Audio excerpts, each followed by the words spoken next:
네, 울산 남부교회 중등부 친구들 반갑습니다. 코로나가 빨리 지나가길 바랬는데 2차 대유행이 될까봐 걱정입니다. 우리 친구들도 청결에 유의하시고 늘 건강에 조심하시기 바랍니다. 아,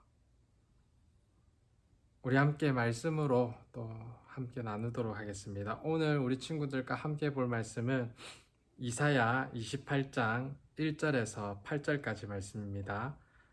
에브라임의 술 취한 자들의 교만한 면류관은 화 있을진저 술에 빠진 자의 성 곧 영화로운 강같이 기름진 골짜기 꼭대기에 세운 성이여 세잔에 가는 꽃 같으니 화 있을진저 보라 주께 있는 강하고 힘 있는 자가 쏟아지는 우박같이 파괴하는 광풍같이 큰 물이 넘친같이 손으로 그 면류관을 땅에 던지리니 에브라임의 술 취한 자들의 교만한 면류관이 발에 밟힐 것이라. 그 기름진 골짜기 꼭대기에 있는 그의 영화가 세잔에 가는 꽃이 여름 전에 처음 익은 무화과 같으리니 보는 자가 그것을 보고 얼른 따서 먹으리로다. 그날의 만군의 여호와께서 자기 백성의 남은 자에게 영화로운 면류관이 되시며 아름다운 화관이 되실 것이라. 재판석에 앉은 자에게는 판결하시는 영이 되시며 성문에서 싸움을 물리치는 자에게는 힘이 되시리로다.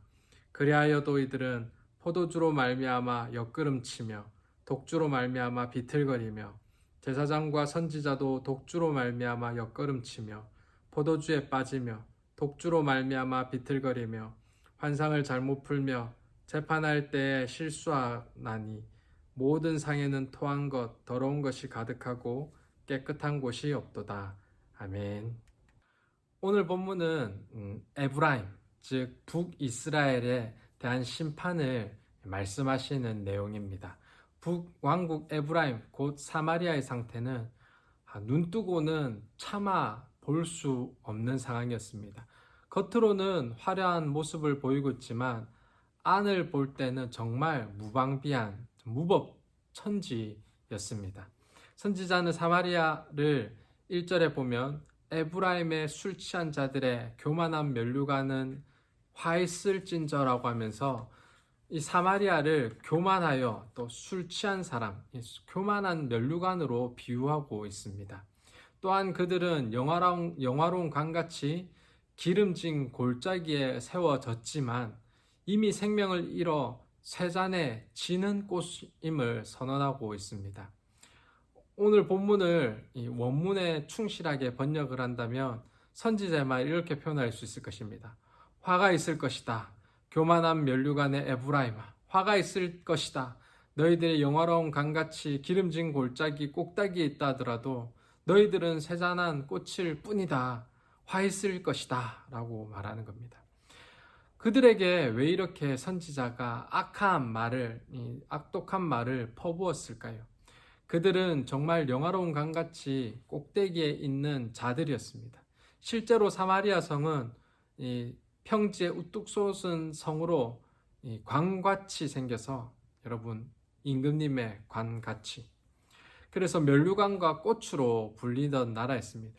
그러나 그런 외면과는 다르게 택함받은 백성의 한 축을 취하고 있었지만 그들은 정말 술주전뱅이와 같이 무너져 있었습니다.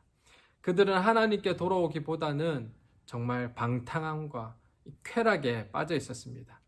여기서 술에 빠진 자라고 비유한 것은 단순히 술에 취해 방탕한 자뿐만 아니라 정말 영적으로 분별력 잃어서 방황하거나 바른 판단을 하지 못하는, 정의와 공의도 없고 전혀 지성이 없는 이런 상황들이 그런 모습이었습니다. 특히 이 부패한 지도자들을 향하여서 술 취한 자들을 이렇게 말합니다.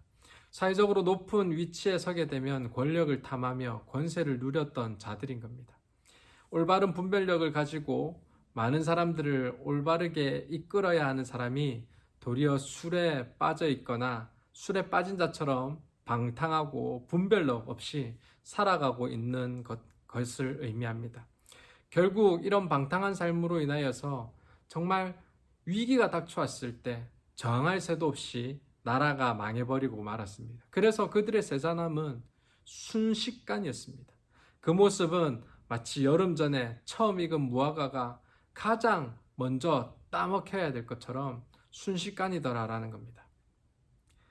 사랑하는 친구 여러분, 신앙생활을 오래 했고 교회에서 여러 가지 일을 맡았음에도 불구하고 삶의 변화가 없이 여전히 세상을 좋아하고 심지어 세상을 닮아간다면 너무나 이것은 큰 문제입니다. 교회만 다녔지 예수님을 만나지 못했기 때문입니다. 예수님을 닮아간다는 것은 인생의 방향성을 분명히 가지는 것을 의미합니다. 하나님 앞에 서게 됐을 때 여러분, 그렇잖아요. 교회 얼마나 오래 다녔는가를 물으실까요? 얼마나 중요한 직분을 받았는가를 물으실까요? 아니잖아요. 예수님의 모습을 우리 모습을 통해서 얼마나 발견했느냐가 가장 중요할 것입니다. 겉으로 보이는 우뚝 솟은 면류관 모양의 성이 중요한 것이 아니라 우리의 내면이 예수님을 닮고 그분의 말과 그분의 행동들을 나의 모습 가운데 드러내려고 내 입술에 정성을 가득 담아서 내 삶에 많은 시간들을 기울여서 말씀대로 살려고 하는 노력들, 그런 모습들이 있어야 될 줄 믿습니다. 하나님은 그렇기 때문에 이렇게 멸망당할 면류관이 아니라 우리에게 참된 의의 면류관, 영원한 하관을 주시기 원하십니다. 사실 이 사마리아 땅을 향한 이 멸망과 징계는 도리어 이 멸망당할 자들 때문에 화했을 것이다 말하는 것이 아니라 이 남게 될 백성들, 이 절망할 백성들을 향하여서 주신 말씀입니다. 특별히 오늘 본문은 이사야가 이 북이스라엘 남유다 다 통칭해서 담당했던 선지자였기 때문에 1차적으로 볼 때는 남유다를 향하여서 말하는 말씀입니다. 바로 위의 나라이자 형제국이었던 이 이스라엘이 멸망당하는 것을 보면서 유다가 교훈을 분명히 받을 만도 한데 오히려 유다가 계속해서 북이스라엘의 멸망의 길로 가고 있더라라는 겁니다. 망해버린 북왕국의 전철을 밟지 않아야 한데도 불구하고 남왕국은 북왕국을 더 닮아가더라라는 겁니다. 도리어 남유다는 라이벌 북왕국 이스라엘이 사라지자 도리어 긴장의 끈을 더 놓쳐버리고 맙니다. 위에서부터 시작된 방탕은 아래로 급속히 퍼졌고 마침내 온 나라가 비틀거리게 되었습니다. 그래서 이들에게 선지자는 다시금 북이스라엘 왕국의 멸망의 이유, 심판의 메시지를 전하면서 다시금 분별력 있는 삶으로 돌아오기를 요청하고 있는 것입니다. 권력을 누리고 술에 취해가 있던 북이스라엘 지도층이 약탈자의 손에 의하여서 처참하게 뭉개전 그날에 하나님은 남은 자들에게 있어서 그들의 면류관이 썩어질 면류관이 아니라 정말 영화로운 면류관이 되기 원했고 하나님 자신이 그 면류관이 되시기를 원하셨습니다. 그들이 강하다고 믿었지만 무너졌던 사마리아 성을 바라보게 하시면서 정말 우리가 가져야 될 참된 성과 참된 면류관을 바라보도록 원하셨습니다.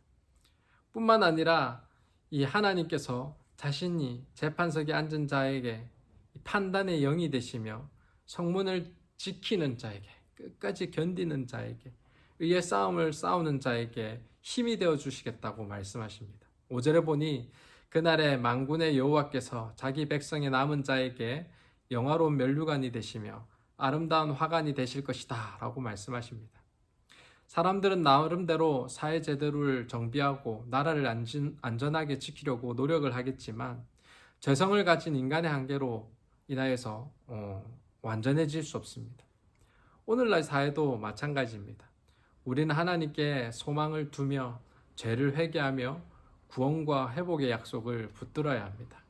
우리의 면류관은 오직 하나님 한 분밖에 없기 때문입니다. 이스라엘 상태를 상징하는 포도주와 독주의 문제들이 지금도 여전히 존재합니다.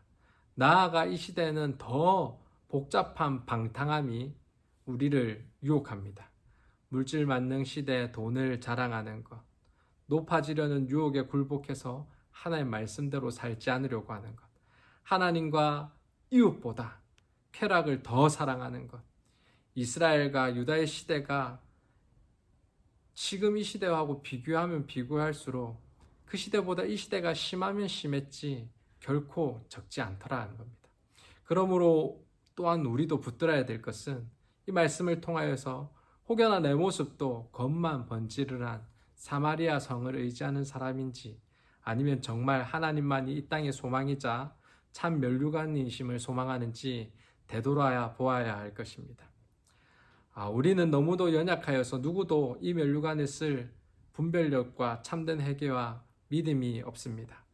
그러나 우리 예수님께서는 이 면류관을 쓰신 분이십니다.